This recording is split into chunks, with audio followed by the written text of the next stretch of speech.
Does anybody else feel like masculinity has slowly been drained from modern video games?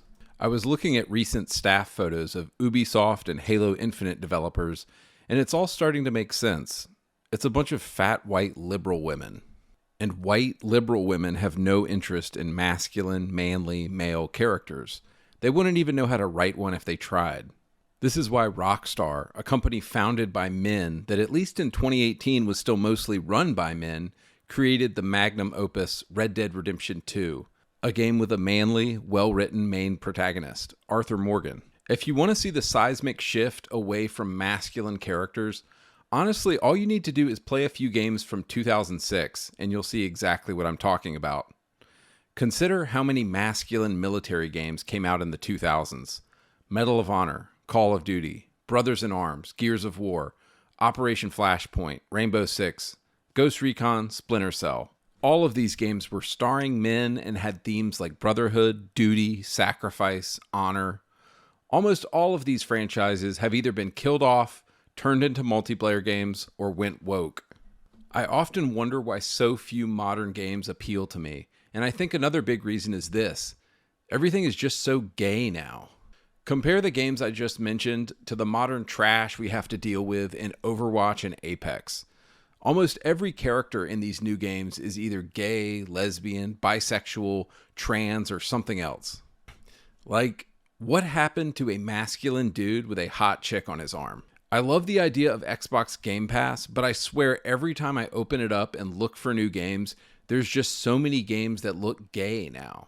I refuse to play another cutesy 2D platformer or a game with a cutesy art style by some indie developer anymore. I'm just done with these games. If you want my 100% real thoughts on this, I just think the entire video game industry has gone woke and gay, and almost nothing they are making appeals to me in any way anymore. So this is why I mostly play 20-year-old games on my channel, because they were just better. I was recently reading an insider interview about what went down at Volition Studios with the disastrous Saints Row reboot from an inside source. This source said that the LGBTQ community within the company was actually pretty small, but they are the loudest and the most annoying, and the company leadership chose to promote these people into key roles. And that's how you get the absolute dumpster fire of a game that was Saints Row 2022. I think what you have at a lot of these game studios is about 80% of the staff is probably just hetero dudes trying to do their job, but they're afraid of speaking up or saying what they actually think, and then you have the LGBTQ folks making decisions about what kind of game to make. And everything just ends up being safe and soft and sensitive because, we can't hurt anybody's feelings. So, of course, you get these shitty dumpster fire video games that nobody wants to play. After reading a lot of insider interviews at these developers, this is my sense of what has been happening. I also feel like there's this kind of unholy alliance right now between games journalists, white liberal women at game studios, and the LGBTQ community at game studios. And they all seem to be united around one thing. They actually hate gamers. And who are gamers overwhelmingly? Well, heterosexual dudes like us, of course. This recent Reddit thread was written by an actual game developer and made me realize this. It reads, headline, Am I allowed to say this? I kinda hate gamers. I'm a professional game designer, and I'm worried that I'm starting to hate gamers. Watching the gaming events on YouTube last month with the chat on was extremely disheartening experience. Every time a character that wasn't a cis-het white man appeared on screen, the chats would fill with messages calling the game woke or complaining about DEI. Every game that wasn't a shooter or a hyper-casual competitive online game garnered zzz and boring comments. I've seen people implying that the MC in Fable trailers is ugly because it's a self-insert of some random level designer working at Playground whom they deemed not fuckable enough. I don't know, it's just the internet magnifying negative voices, I guess, doing what it does best. But it's making me real tired of gamers. So at this point, it seems that games journalists and all of the liberal LGBT mafia that work at game studios actually hate their audience. And this is a comment I keep reading from you guys again and again. I swear they literally hate us. They seem to be dead set on giving their audience exactly what we don't want. How long is your business going to be open if you're dead set on not giving the customer what they want? This is why when skanks like Alyssa Mercante are crying about Kotaku shutting down and losing their jobs, and game studios are going under because they were associated with Sweet Baby Inc., I just laugh. Let them burn. Let all these companies burn who don't know how to give the audience. The wonderful irony in all this is that it's the very games that the woke cancel mob has tried to cancel that seem to do the best. Remember Hogwarts Legacy? Yeah, men who dress in women's clothes tried to get it canceled. Instead, the game sold 25 million copies. Oops. Remember Elden Ring? Remember how the woke mob tried to accuse FromSoft games of having, quote, problematic depictions of women? Oops, sold 25 million copies. At this point, making an offensive game seems to guarantee that game's success. We could talk about Stellar Blade, pissing off all of the liberal progressives, and yet everybody went out and bought it. Okay, so in the rest of this video, I want to give you 4 examples of a game or game series going from masculine to feminine or gay, and it basically either killed or ruined the franchise. Number 1, Ubisoft and Red Storm Entertainment. So Red Storm Entertainment was a video game company founded by the legendary Tom Clancy to make Tom Clancy video games. He sold the company to Ubisoft in the year 2000, and Ubisoft in the 2000s actually had some balls and made some of the manliest games you've ever seen. There were the Splinter Cell games, the Ghost Recon games, the Rainbow Six games, and the Far Cry games. All of these games pretty much feature exclusively men, and these IPs in the 2000s had so much testosterone, just a single glance from a woman in their direction would get her pregnant. I mean, motherfucking Sam Fisher, come on. The dude is the ultimate Giga Chad. Scott Mitchell in Ghost Recon. Now, you pick your own character in Far Cry 2, but it's definitely a manly game that will put hair on your chest. So what is Red Storm Entertainment up to today? Well, I recently saw that Tom Clancy's The Division Heartland is being led by a man who dresses in women's clothes in his free time. Now look, I don't give a shit if you want to identify as a dragon and go around laying magic eggs, but can we agree that the least masculine thing on earth you can do is dress in women's clothes? Tom Clancy would be rolling over in his grave right now if he knew the absolute disaster that Red Storm Entertainment had become. Number 2, Wolfenstein.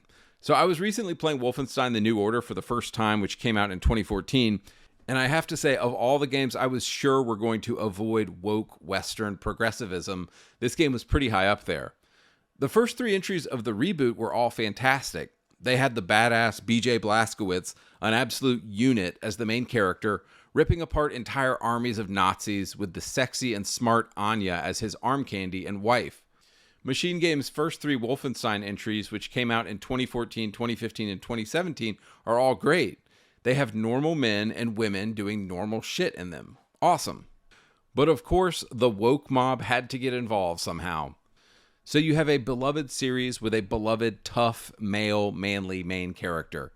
Do you suppose it's a good idea to kill off that guy and replace him with cringy girl boss characters? Wolfenstein Youngblood came out in 2019, and it's an absolute tone-deaf disaster. So many modern video games, I find myself asking, who wanted this? Who asked for this? I often ask the same thing of the new Star Wars shows by Kathleen Kennedy as well. The Wolfenstein reboot had the perfect synergy of story and gameplay. You are BJ Blazkowicz, unleashing his rage on the Nazis for killing everyone he loved. You see this come across in his brutal assassinations, like sticking a rusty pipe through the eye socket of an SS Waffen commander. But the setup to Wolfenstein Youngblood is incredibly cringe. In it, you play as BJ's daughters, and they're honestly nothing like him. The first time you kill somebody, they don't really want to do it, and when they finally kill the guy, they have to have lattes and talk about it afterwards. Youngblood is a perfect example of how a cutscene can go so wrong in a game. BJ's setup is perfect and explains to you why you're doing the actions you're doing. BJ's daughters, however, are acting like they're in an episode of Big Bang Theory the whole time, but oh yeah, they just happen to be killing Nazis and haha, isn't this so funny? It's tonally all over the place and just so full of cringy and awful cinematics, which is ironic because the cinematics in the first 3 games were like so good and short, and they got to the point and they were really emotional and impactful. Example number 3, Gears of War. For a full explanation of how the woke mob girl-bossed Gears of War, see my video on that game, but I'll keep this short. The first 3 Gears games are an incredible trilogy focusing on the bonds and brotherhood between men. They are incredibly masculine games, focusing on duty and sacrifice and military orders, And I know some of you hate this, but for 10,000 years, it's only been men fighting wars. Sorry. The first 3 games focus on Marcus, Dom, Cole, and Baird and tell a masculine story of brotherhood. Well, the progressive woke mob somehow got to Gears of War, and Gears 4 and 5 are about sisterhood, motherhood, being a traitor, and what it feels like to be a woman. They introduced the character of Kate Diaz, who I don't think anybody gives a single fuck about. What they should have done is put Kate in a spin-off game, not a mainline Gears entry. But here's the problem, of course, nobody would have bought it. So unfortunately, Gears 4 and 5 are basically girl boss, feminist Gears of War, and any masculine story about men is put on the back burner. Of course, the games include Baird and Marcus in them, but they're really on the back burner, and Gears is now about Kate Diaz, who I've never talked to a Gears fan even cares about. Moving on, example number 4, the Saints Row reboot. Saints Row spent 10 years building up characters and building up a very distinctive and edgy and male sense of humor. It's the kind of stuff you and the guys would laugh at. Some of the recurring characters in Saints Row are Johnny Gat, Julius, Aisha, Shaundi, and several others. In these games, the men are men and the women are women. Johnny is edgy and hilarious and always has a hot chick on his arm. The humor is crude and hilarious, and the Saints are always getting into trouble. So what went wrong with the reboot? Well, the woke 2022 reboot thought it was a good idea to kill off every single character from the old Saints Row games, and I guess they thought we would be cool with that? But don't worry, all of the beloved characters you've come to know and love have been replaced with tokenistic characters from a literal seminar on diversity. You've got the gay Asian man, the girl boss lesbian, another girl boss lesbian, and the gay black guy. The LGBTQ mafia didn't just kill Saints Row, they crucified it on a rainbow flag. And this is what you get, guys. This is what you fuckers get for supporting these people. They turn out shitty games that aren't funny, that aren't cool, that aren't masculine. So stop hiring these people. Game developers need to stop putting gay stuff in games, and they need to fire every liberal white woman if they want us to ever buy a game again. Because I'm serious, we are done with this shit. We're not buying these games. Like, Phil Spencer is out here complaining about how people aren't spending as much money on games anymore.